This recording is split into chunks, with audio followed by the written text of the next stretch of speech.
पडली का शेरूला म्हटलं थंडी सहन होत नाही ओरडाय सुरुवात झाली.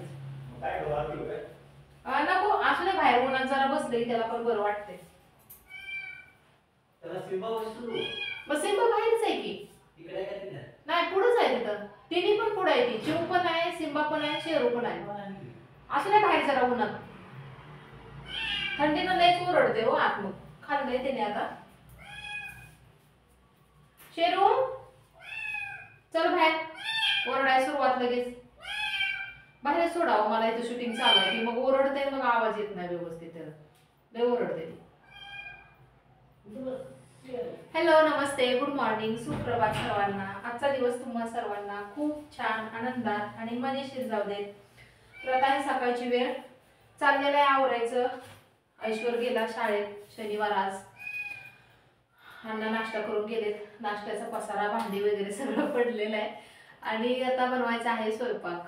तर स्वयंपाक काय करावा याचं टेन्शन आलंय कारण काय झालं रात्री एक गंमत झाली. इडली बनवायची होती खरं तर मला आज त्यासाठी पीठ भिजवत होते इडलीचं आणि इडलीचं पीठ एका कॅरी बॅग मध्ये मी भरून ठेवलेलं. काय झालं इडलीचं पीठ समजून मी मैदाच भिजवला आणि भिजवल्यानंतर परत मी म्हणते एवढं चिकट का वाटायला लागले. नंतर पाहिलं त्या पुड्यावरती वाचून तर मैदा. म्हटलं आता काय भिजवलंय तर खरं बघूया उद्या काहीतरी बनवूया त्याचं. आणि पीठ किती भिजवले बघा भरपूर भिजवलेलं आहे. एवढं असं पीठ जवळपास भिजवले मी दिसतंय का नीट एवढं पीठ भिजवले आणि त्याच्यात मी जरासा रवा पण मिसळलाय.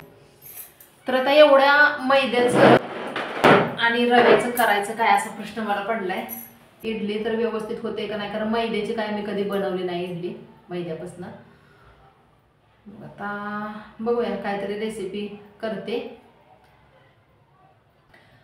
तर ब्लॉग कंटिन्यू पाहत राहा आणि बरेच दिवसानंतर आज ब्लॉग शेअर करायला लागले कारण इथं काय होते सारखं कुणी ना कुणी पाहुणे गावाकडं आणि अण्णा इथं असल्यामुळे अण्णांना भेटायला वगैरे कुणी ना कुणी येतच राहतं सारखं. त्यामुळे मग ब्लॉग काय मला शेअर करता आला नाही तुमच्याबरोबर. शेरू मग म्हटलं आज जरासा वेळ काढून ब्लॉग शेअर करावा आणि सध्या जास्त लक्ष माझं रेसिपी चॅनलकडे आहे कारण तुम्हाला तर माहितीच आहे चॅनल मॉनिटाईज पण झालेलं आहे आणि चांगले व्ह्यूज पडायला लागले. त्यामुळे मनातनं असा आनंद वाटतोय उत्साह येतोय नवीन नवीन छान छान रेसिपी बनवण्यासाठी. बरेच असे रेसिपी चांगल्या लाखामध्ये व्हायरल झालेल्या आहेत. तुम्ही पाहिल्या नसतील तर नक्की पहा. तुम्हाला सुद्धा खूप आवडतील रेसिपी. तर चला आता आवरते पटपट ब्लॉग कंटिन्यू पाहत राहा. हा आले दूध आले वाटतं दूध आले दूध दूध दूध या शूटिंग चालू आहे तुमचं मग काय तर या केलं ना नाही चालू आहे ठीक आहे. हे ट्रायपॉडचं खराब झाले हो बाई असं मोडल्यासारखं झालंय. बसा दुरुस्त होत नाही नाही दुरुस्त होत त्याला आता आणलंच पाहिजे. ऑनलाईन घेतलेत ना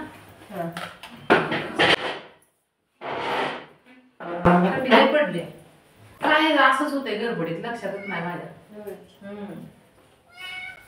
आणि रात्री दुखत होतं एवढं त्रास होत होता मला चपात्या सुद्धा करू वाटत नाही. तशाच चपात्या लाटल्या पाठीत आणि छातीत दुखत होतं नाही काहीच करू वाटणार आपल्याला असं बसून झोपून जमते का.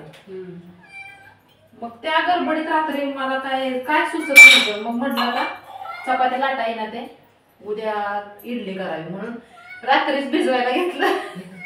म्हणजे कशात भिजवले असंच भिजवलं नुसतं असंच भिजवलं आणि म्हटलं बघावं तरी हे करावं. परत मी म्हणते असं चिकट का यायला लागले असं मळताना पीठ भिजवताना चिकट चिकट का वाटायला लागले म्हटलं. आणि मग परत त्या पुड्यावर नाव वाचते तर मैदा आहे म्हटलं आता काय करायचं एवढं खायचं तरी त्यामुळे पिवळं झालंय ना. हा त्याच्यामुळे छान झालं. काय दही नको मला थोडं थोडं नुसता कसा खाता आता बस बस बस आंबट आणि सर्दी झाल्या होय. बाई काय मला तर सुचना. पाणी आलं त्यात सकाळी पाणी भरून ठेवलं बरोबरच मोडलं नाही की मग जरा देऊ द्या का कोण खात नाही तिथे माहिती का मग सकाळी शनिवार सकाळची शाळा लवकर आवरायला तर नको का सांगा. हा त्यामुळे आणि थंडीचा त्रास होतोय हो, लवकर उठूच वाटत थंडीच हे जरा चालू गारठ्यात. हा देखील आहे.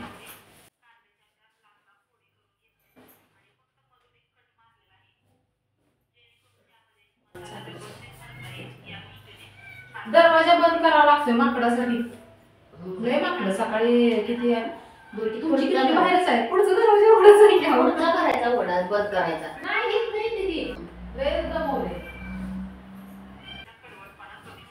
ओमचा पप्पा काय करते ती जाता जाता दूध देते. होय हा हम्म. त्यामुळे लवकर मिळते. मग मी एका दिवशी उशीर झाला की ओळखते हा ह्या आज आल्या असणार म्हणून. चांगलं लागलं. होय, चांगलं. मग आता तसंच करावं डोसेच करावं म्हणते. दुसरं तर काय करायचं मग ते? करायचं कसं? बटाटा असला तर त्याची भाजी करायची. बटाट्याची भाजी करते नाही ती बटाटा येते हं. भाजी शिजवून करते उकडून बटाट्याची. घ्यायची बटाटा मिरची घालून वरती पण ते कांदायचा घालून करायचं. रात्रीपासून अहो मला असं धडधड वाढलं तसं झाले कशा काय माहिती काय कळलं रात्री इतक्या उशिरा त्या ऐश्वर्याला म्हटलं जरा पाठी इथली चोळ असं मग चोळलं तिला तेवढ्या पुरतं बरं वाटलं नाही तर जाणार होती दवाखान्यात. ते सारखं विचार करून करून नाही का दादा असं होतंय. मला पण एक नाही मला वाटतं थंडीमुळं जसे गारठा पडल्या तसा त्रास होतो. होतोय. मला त्रास नाही, डोळ्याची खाज होते. होते ना पाठी लायला बघितलं म्हटलं ह्याच्यात पाहुणे आलेले दिसले. दरवाजा उघडा होता ना बहुतेक सारिका होती का कोण सारे का ते गट्टी तिची आई काल गेली. होय. बहीण परवा दिवशी रात्री गेली. मुलगी मोठी झाली असेल आता. 5-6 वर्षाची होती, 6-7 वर्षाची. ती पण पुण्यालाच असते पुण्याला ती मुंबईला असते. सारिका होय आणि तिची मम्मी पुण्याला. मम्मी पुण्याला. आज आली तिथपर्यंत आणि तुमच्या पुढच्या साईडला ते ह्यांचे नाही का तिथं कुत्री दिसली मग आली निम्यातच माघारी पुढे गेलीच नाही भीती वाटते कुत्रे. आणि थंडीचं जरा उशिराच येते फिरायला लय पहाटेचं नाही आता जात बंद केलं पहाटेच जायचं. ते माझं बी थंडीनं ही जरा तुमचं ते आता खूप कसं झालंय जखमचं. हा अजिबात दिसत नाही हो आणि टाक पण दिसत नाही ती असं वाटत पण नाही ऑपरेशन केल्यासारखं. अशी चिर आहे का नाही तीच तेवढं दिसतंय आता. नाही एवढं असं निरकून बघितलं दिसतंय असं तरी पण आपली अशी केस असते एवढं काही दिसून येत पण नाही ओळखून काढ बघितली तर दिसत होती. हा पण आता त्रास नाही ना होत का नाही. कधी नाही ना अजून जरा दुखते थोडं थोडं आता जखम आत नसणारच की अजून. अजून कुठं महिना पण नाही झाला ना. नाही आता 15 दिवस झाले काल शुक्रवारी. असं नाही ओळखू चांगलं वाटतंय आता पहिलं ते असं जरा असं दिसत होतं. असं दिसत होतं बरंच होतं असं मोठं मोठं दिसत वेगळं दिसत होतं. जाणार एक दिवस आडपट्टी बदलायला जात होतो 5-6 वेळा गेलो. टाक तोडायला गेलो. गोळ्या औषध आहे ते अजून औषधं तर लय दिली त्याच्यामुळे तोंड आलं होतं काय. हा उष्णता होती गोळ्या औषध गोळ्या लय गोळ्या. मग मला काय होते तर ते गोळ्या औषधाला अंगात असं ताकद राहत नाही सारखं मग ते विकनेसपणा जाणवतोय. मग मांजर खिडकीत बघायची त्याला उन्हात बाहेर सोडलं त्याला आतेच पडलं खाली त्याला घेते की आज शेरूला. चला बघ मी पण येते स्वयंपाक करायचं आहे. होय दूध घालायला आल्या होत्या ताई त्या. ए सिंबा सिंबा आला आत तोपर्यंत. सिंबा पी पी पाणी पी पाणी पी. चला शेरू पाठीमाग ओरडायला लागले. शेरूला अगोदर आत घेते. शेरू ये चला आत ये आत ये. काय झालं भूक लागली शेरू ये धर खा.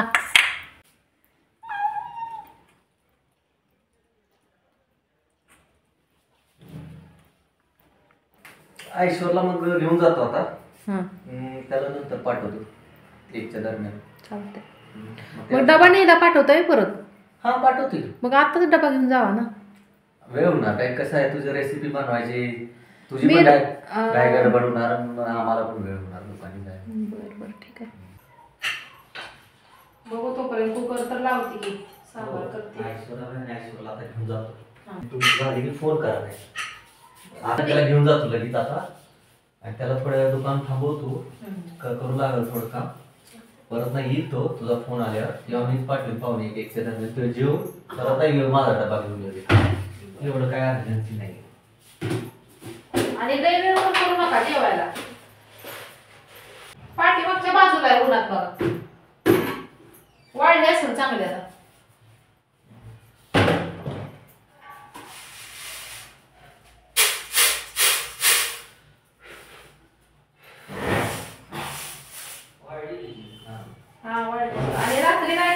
केलं होतं आज टाकली होती बेडरूम मध्ये. नाही आता कडक ऊन पडले.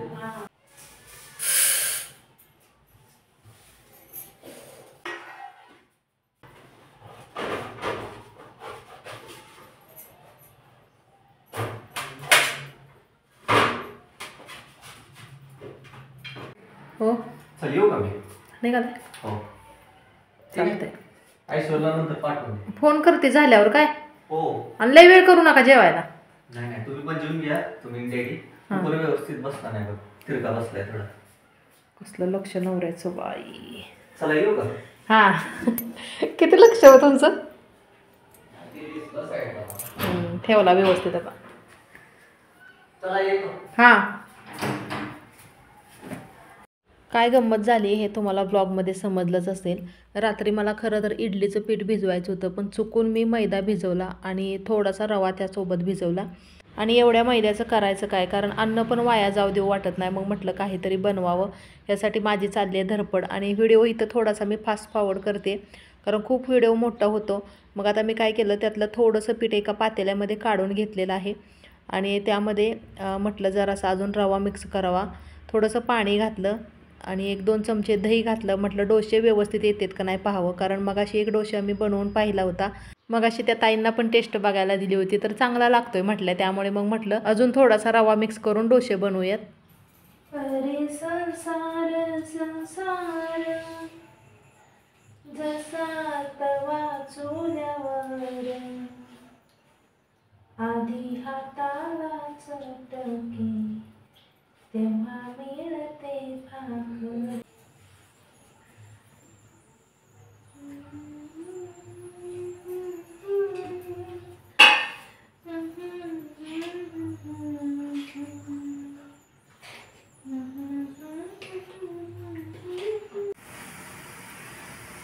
एका बाजूला गॅसवरती इडली ठेवलेली आहे आणि दुसऱ्या साईडला डोसे बनवून घेते.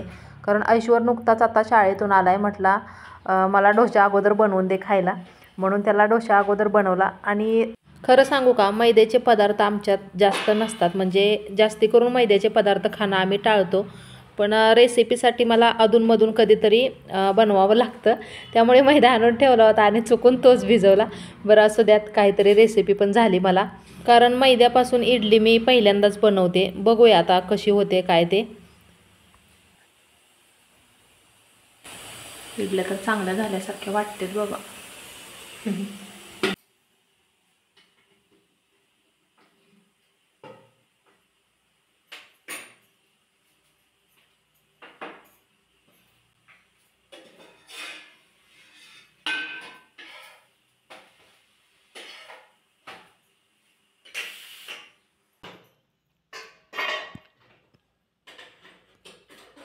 चांगल्या फुगल्या इडल्या.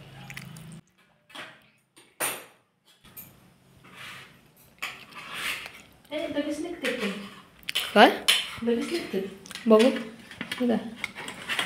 हे बघ लगेच निघाले इकडचे. होय चांगले. बघू खाताना आता कशा लागतात ते. कलर जरा चेंज झाला. मला असलाच कलर आवडतो. होय.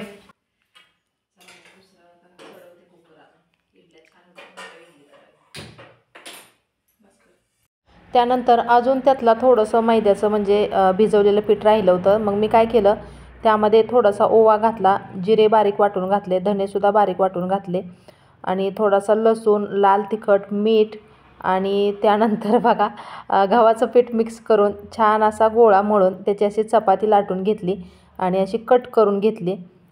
आपल्या नाही का त्या तिखट शंकरपाळ्या असतात बघा, तशा पद्धतीने म्हटलं बनवावं. आणि चाललं आहे माझं आता बनवायचं. तेल तापत ठेवलेलं आहे आणि एक एक एक करून काप त्यामध्ये घालून छान असा खरपूस कलर येईपर्यंत तळून घेते.